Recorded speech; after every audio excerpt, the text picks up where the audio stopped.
Depleted Penrith have gate-crashed Mark Gasnier's homecoming to win Jubilee Oval with a 12-8 upset. Never before has there been so much hype surrounding Monday night football. The fact that it was 1 versus 2 on the table might have been enough to stir such enormous interest anyway. But the near-capacity crowd was due to the presence of one man, a favourite son of Saints whose deeds have matched his famous surname. After almost 2 years out of the NRL, a presumably rusty Gasnier began from the interchange bench.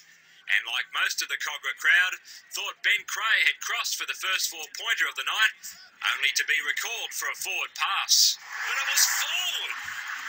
Instead, it was the Panthers who were first to post, and it was ridiculously easy.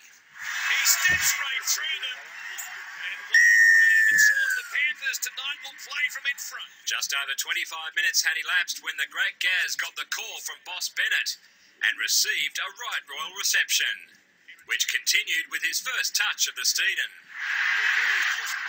And there's Gasnier's first touch of the football. On a wet and chilly winter's evening, chances for outside backs were few and far between, and not even Gasnier's return could spark their somewhat subdued attack, leaving them scoreless at the midway mark.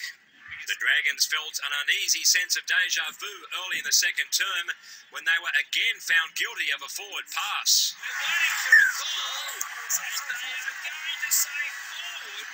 David Simmons hasn't had many chances since he moved to the mountains from the sea, but he's sure to have left an impression on the season's highlights reel with this spectacular snare. Former Penrith Grand Final hero Luke Prittis presented his old club with the chance to take their advantage out beyond a converted try when he was pinged for interfering with his opposite Kevin Kingston. And Lachlan Coote stepped up to accept a crucial 2 points.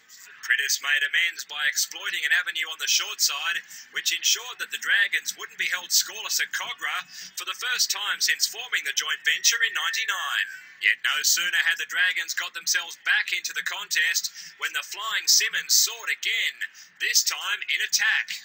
Simmons scores a try. That was essentially the match sealer, but the Dragons weren't quite done yet. Despite opting not to take the conversion, the Dragons weren't able to conjure up a miracle escape in the remaining 90 seconds, leaving Penrith to celebrate a gritty 4-point triumph that came in spite of having almost half their regular side unavailable.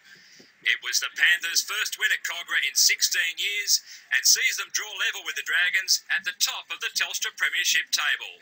David Rowlands, Big Pond.